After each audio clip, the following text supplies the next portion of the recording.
Hello dear tip droppies.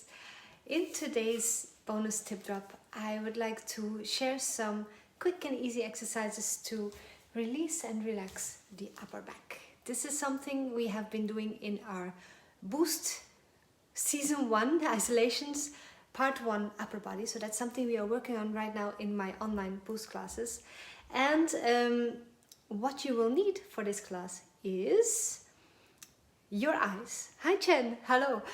You will need your eyes, your body, a yoga mat, so we'll be doing part of the exercise on the floor, and if you have it, a set of yoga blocks. Let's see, I almost forgot this. I forgot this in today's class, so I want to do it here. Also for my boosties, we will do what I forgot in class today. A set of yoga blocks or something similar to stand on, where you can, you cannot see it like this, to stand on, so you can drop your heels to release your calf muscles. So anything you can stand on, it can be a little step, it can also be a stack of books. Anything you have, preferably somewhere where you can hold yourself at the table or wall for balance. Hi.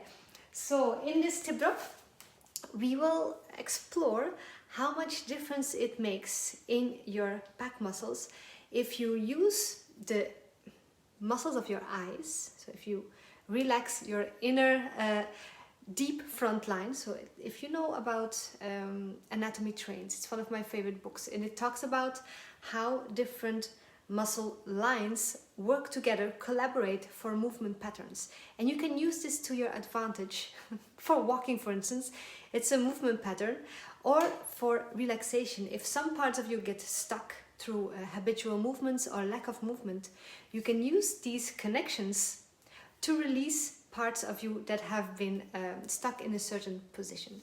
And one of the ways to do that is by using the eyes. Even though it feels strange that this might relax your back, it's true. We tested it in Boost class and it did work. And the second way to do that is by using the superficial front and back lines of muscles by flexing and pointing your ankles.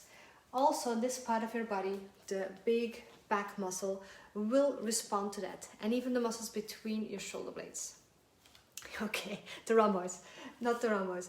Okay, we will try it out. First now, see how you feel right now. Test it out. Just stand.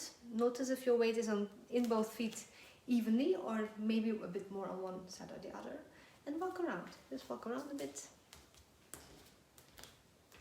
Nothing special to do, just noticing how you feel right now. Also in the shoulders. Let's move them up and back. Hi Glennis, hello. Up and back. See how that feels. See from the side if you can look beyond your elbow without adding the head or not. Just notice where it is and if it's the same on both sides. Then you shake it out. Now let's try what happens if you just stand as you are, letting the arms hang, and move your eyes to one side. What I notice for me is that this part of my arm kind of reacts when I move my eyes and wait for a second. And then you come back. Try the other side. This may take a couple of seconds and you may not feel it here, but in the legs, for instance, wherever you were holding tension, the constellation of the muscles of your eyes do have influence all the way down. So try it again from here. Look the other side. Wait a second and see if you feel anything anywhere. If yes, let me know in the comments, or later on in email if you see this by email. Try it again, other side. Center. Other side. Center. Now the eyes up. Eyes down.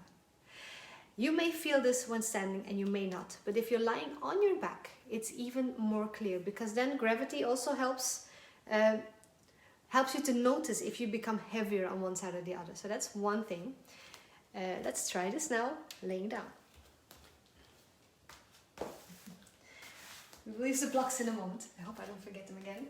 If you have a chair, you can scoot it in front of your mat or on your mat, so you can lay your feet on the seat of the chair. If you have a sofa, I have a sofa right there, you cannot see it, but then you can just put your feet on the armrest. Whatever gives you kind of more or less a 90-degree angle, or you can lengthen. if you feel tight in the hip flexors. You can also, like I will do now, option 2, simply bend your knees, and option 3 will be to have a rolled up towel and lengthening your legs. You can mimic this with the yoga blocks, put them up if you're pretty tight, and if you're half relaxed, you can put the yoga blocks down. So it depends on how open you feel after standing, and this might change after a couple of times. So however you feel most comfortable. It's about the back, but we don't want the hip flexors to be pulling anywhere, so we take them out of the equation for them. So what I will do is stack the blocks, scoot them down a bit. So that's where I feel at that moment most relaxed. And let's try it. Laying on your back. Hello, I cannot read it now, but I'll be right back with you for the comments. From here, simply laying on your back and letting gravity do its work first. So that's the pre-relaxation. So I said, if you're just tuning in, you can have your legs on a chair or on a sofa or on some towels or on some blocks. Now from here, eyes to one side. Don't change anything else, and notice if this feels different. When I'm lying on my back, I feel it at my sacrum. My tailbone is following my eyes, and I feel it under the shoulders on one side. Center again. Take a breath, relax. Eyes to the other side. And now I felt it on both sides in the rib cage more, so it might be different for every eye position. Center again. Back to the first side. And smile. Let me know if you feel this, if you feel anything. And eyes to the other side. And now you can play with it. You can do eyes up, eyes down. It doesn't matter if you close or open them. It works both ways. It's just a muscle position. And circle with your eyes. Make a big circle like a clock. And the other way.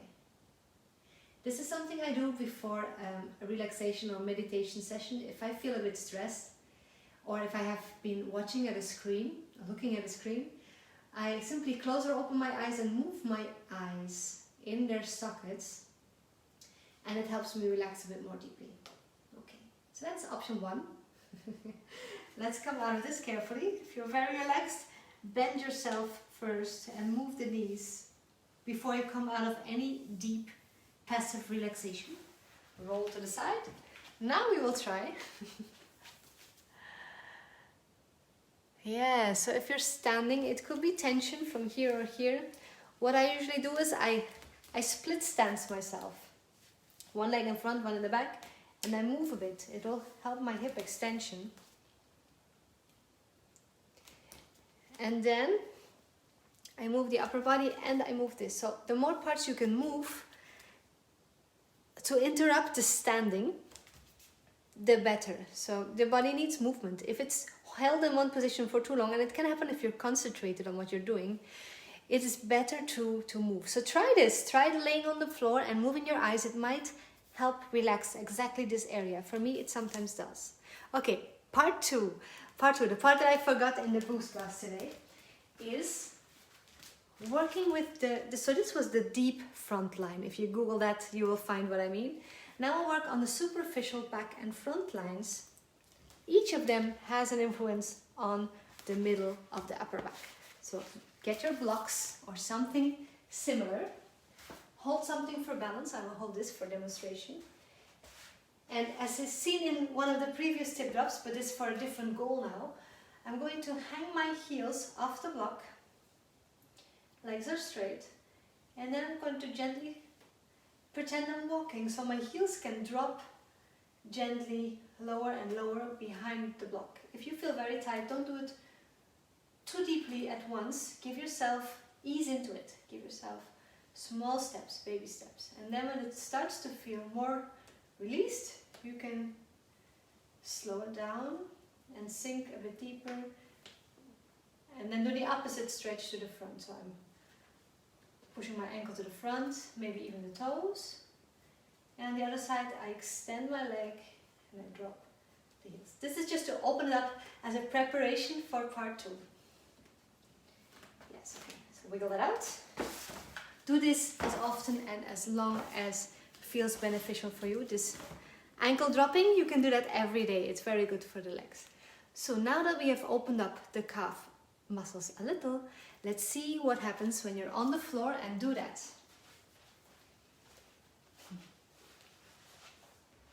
I'll add a link to the book as well in the email version of the tip drop, so you have it.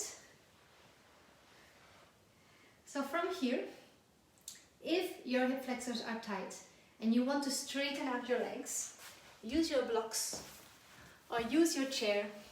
You can have your legs on the chair like this, but straight this time, or you can have them on the blocks, but straight. However it feels comfortable, so you can relax your back.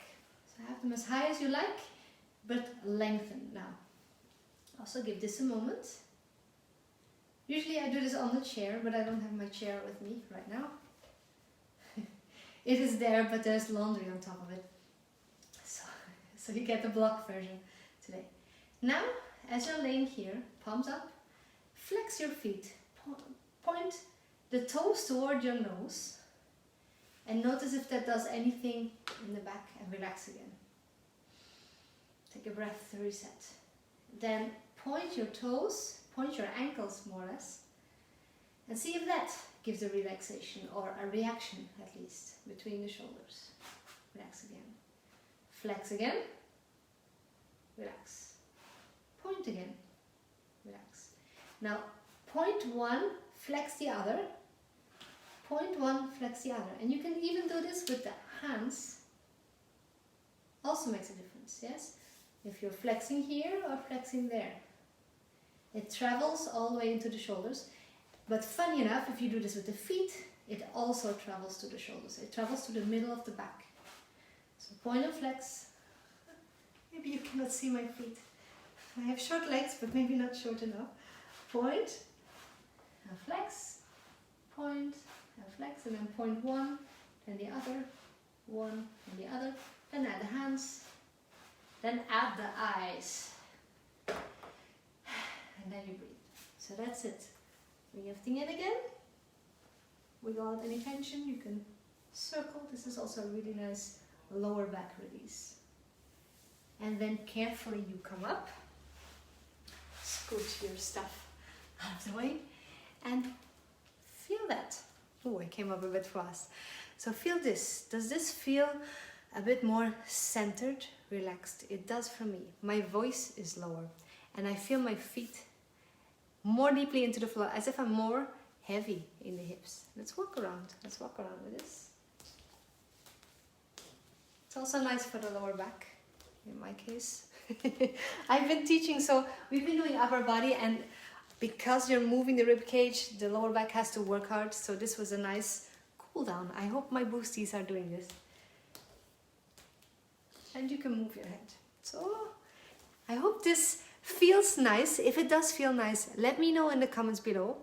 If you use this tip drop, by the way, you will get this in your mailbox tonight, and I will upload it to my YouTube channel also, so it will get subtitled. YouTube does that for me, sometimes badly, but it's better than nothing, so you can watch it without sound if you're not alone home.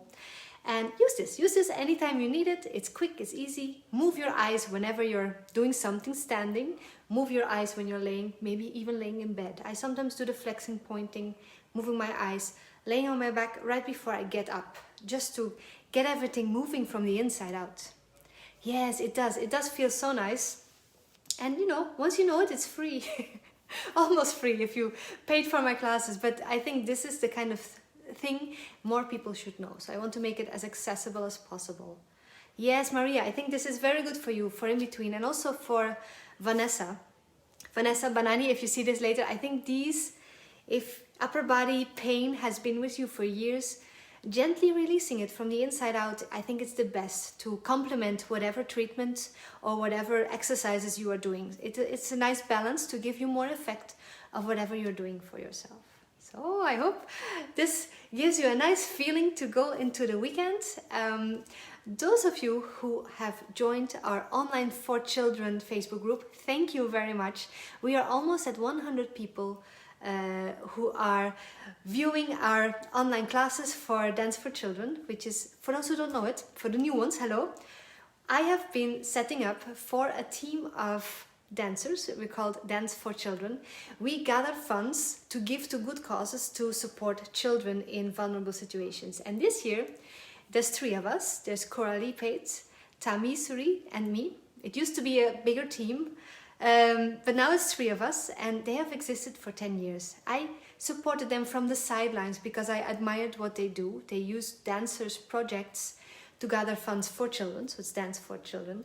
And because I have been helping them, I wanted to do more. And that's when I came up with the idea of setting up an online class channel where teachers can donate classes, and anyone who wants to can pay a small amount for those classes, €5 or a bit more, so it's accessible for everyone, even in these times. And the money of these classes goes straight to Dance for Children and goes in full to the good causes they support. So this way, students or dancers can get to know more teachers that they might not have gotten to know before, like Johanna and her partner Dennis, who are our first new style teachers.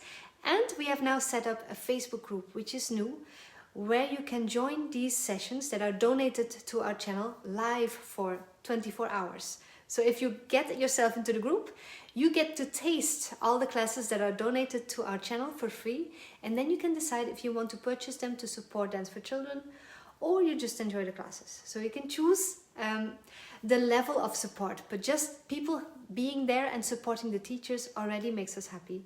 And any donation that can be done already is a big, big help. So if you like this concept, let me know, because I want as many people as possible to know about it.